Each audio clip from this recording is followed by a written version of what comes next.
మీ personal interviews మరియు వ్యాపార ప్రకటనల కొరకు ఈ నెంబర్ని సంప్రదించండి. హాయ్ హలో నమస్తే, నేను మీ కట్టకార్తి. హైదరాబాద్లోని కొన్ని ఏరియాల్లో, వరంగల్ ఖమ్మం జిల్లాల్లో, కృష్ణా గుంటూరు జిల్లాల్లో, ఉభయ గోదావరి జిల్లాలో కొన్ని చోట్ల భూకంపం వచ్చినట్టు తెలుస్తూ ఉంది. ఉదయం 7:27 భూకంపం వచ్చినట్టు, కేవలం 2 సెకండ్ల పాటు భూమి కంపించినట్టు తెలుస్తూ ఉంది. నిజానికి దక్షిణ పీఠభూమిలో ఉన్నటువంటి మన తెలుగు నేల మీద భూకంపాలు రావటం అంత ఇది కాదు, రావు జనరల్గా. చిన్నపాటి ప్రకంపనలు, అది కూడా 20 సంవత్సరాల క్రితం భూకంపం వచ్చినట్టు, అది కూడా స్వల్పంగా భూమి కంపించినట్టు మనకి సమాచారం ఉంటుంది. 20 సంవత్సరాల తర్వాత ఇప్పుడే భూకంపం రావటం, అది కూడా స్వల్పంగా 2 సెకండ్ల పాటు భూమి దక్షిణ వైపు నుంచి ఉత్తరం వైపుకి కంపించినట్టు తెలుస్తుంది. అయితే పర్టికులర్గా ఒక ప్రాంతంలో వచ్చేటువంటి భూకంపం మిగతా చోట్ల ప్రకంపనలకు కారణమవుతుంది. ఇప్పుడు ఉమ్మడి వరంగల్ జిల్లాలో ఉన్న ములుగు ప్రాంతంలో భూకంపం వచ్చినట్టు, భూకంప ప్రభావిత ప్రాంతంగా ఇప్పటికే ములుగుని శాస్త్రవేత్తలు గుర్తించారు. అక్కడ పరిశోధనలు జరుగుతున్నాయి. ఈ మధ్య కాలంలో అక్కడ చెట్లు పెద్ద ఎత్తున కుప్పగూలిపోయాయి.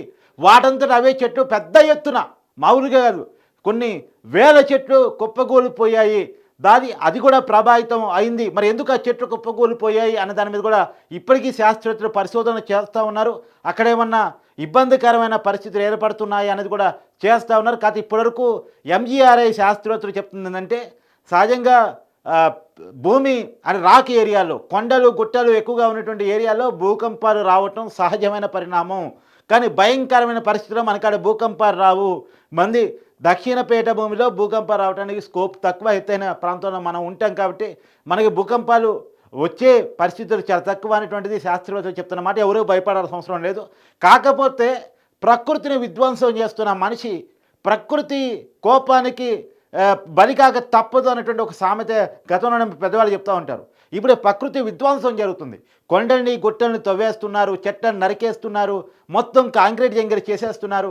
ఒక్కవేళ నేపాల్లో వచ్చిన లాంటి భూకంపాలు కనుక మన కాడికి వస్తే ఒక్కసారి ఊహించండి, 2 సెకండ్ల పాటు భూమి కంపిస్తేనే మనం ఎలాంటి పరిస్థితి చూసామో ఒక్కసారి చూడండి. ఫోటో ప్రేమలు కింద పడిపోవటం, కుర్చీల్లో ఉన్న వాళ్ళు కింద పడిపోవటం, ఇబ్బందికరమైన పరిస్థితులు ఏర్పడటం, వంటగదుల్లో ఉన్న వాళ్ళు బయటికి ఒక్కసారిగా ఉరికి రావటం, ఇవన్నీ మనం చూసాం. కానీ ఒక్కసారి బయట దేశాల్లో వచ్చేటువంటి భూకంపాలు కనుక మనకు వస్తే, మన దేశానికి ఆనుకుని ఉన్నటువంటి నేపాల్లో ఈ మధ్య కాలంలో చూపించినటువంటి భూకంపం కనుక మనకు వస్తే, మనకాలు ఉన్నటువంటి ఎత్తైన భవంతులు కనుక నేల కోరితే ప్రాణ నష్టాన్ని, ఆస్తి నష్టాన్ని అంచనా వేయలేం. సరే, ఆస్తులు అంటే పోనీయండి, ప్రాణ నష్టాన్ని అంచనా వేయలేం.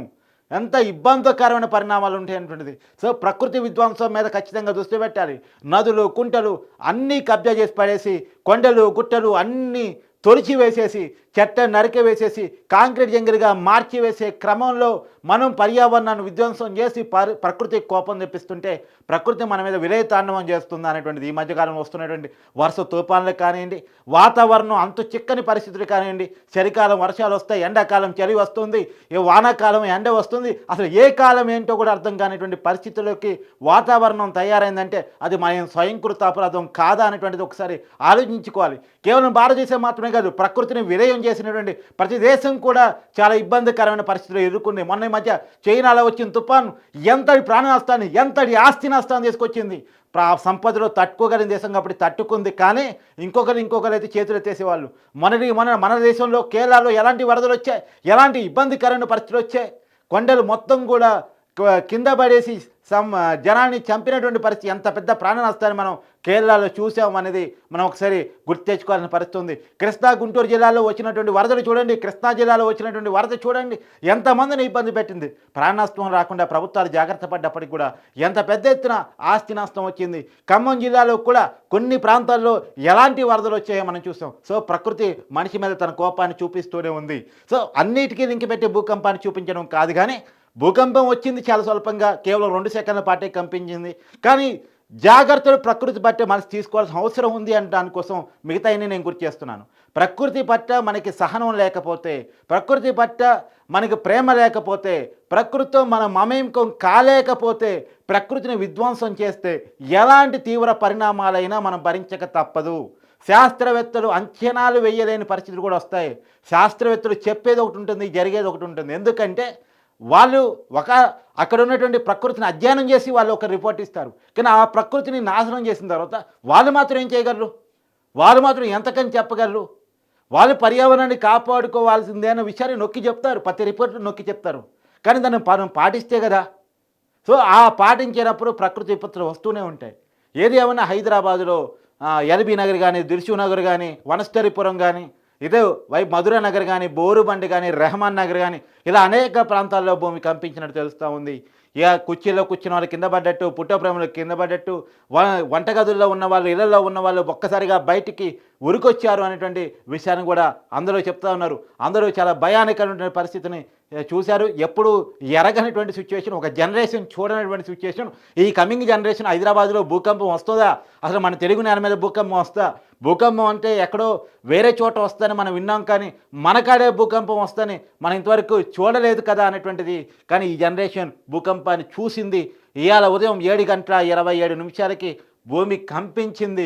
కేవలం 2 సెకండ్ల పాటే భూకంపం వచ్చినట్టు, దక్షిణం వైపు నుంచి ఉత్తరం వైపుగా భూమి కంపించినట్టు ఇప్పటివరకు మనకు అందుతున్న సమాచారం.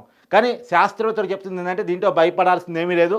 అప్పుడప్పుడు ఇలా వస్తుంటే కొండ ప్రాంతాల్లో ప్రధానంగా వస్తూ ఉంటే, మనంతా కొండ ప్రాంతమే కాబట్టి, ప్రత్యేకించి హైదరాబాద్లో చార ఏరియా కూడా కొండ ప్రాంతం మాత్రమే. సో ఆ కొండలు ఇప్పుడుతో వేసి నగరంగా మనం తీర్చిదిద్దుకున్నాం, కానీ నగరం కాకముందు ఇదంతా కొండ కాబట్టి ఇప్పటికి కూడా పేర్లలో ఉంటాయి. జూబ్లీ హిల్స్, బంజారా హిల్స్ అంటే కొండ. ఆ కొండను దవ్వేసి మనం నగరాన్ని నిర్మించుకున్నాం. సో కాబట్టి ఏది ఏమైనా ఇవన్నీ సహజమైనటువంటి పరిణామాలు, దీనికి భయపడాల్సిన అవసరం లేదు అనేటువంటి శాస్త్రవేత్తలు చెప్తున్నప్పటికీ కూడా మనిషి ప్రకృతితో విషయంలో చాలా జాగ్రత్తగా ఉండాలనే విషయాన్ని కూడా వాళ్ళు నొక్కి చెప్తున్నారు. ఏదేమైనా ములుగులో జరుగుతున్నటువంటి పరిణామాల మీద మాత్రం అధ్యయనాలు చేస్తూ ఉన్నారు. ఎందుకు భూకంప ప్రభావిత ప్రాంతంగా అది మారుతూ పోతూ ఉంది అన్నటువంటి విషయాన్ని కూడా వాళ్ళు అధ్యయనం చేస్తూ ఉన్నారు. మరి అధ్యయనాల్లో ఎలాంటి విషయాలు తేలుతాయి, ఎంజీఆర్ వాళ్ళు ఎలాంటి ప్రకటన చేయబోతారు అనేటువంటిది మనం చూడాల్సిన పరిస్థితి కనపడుతూ ఉంది.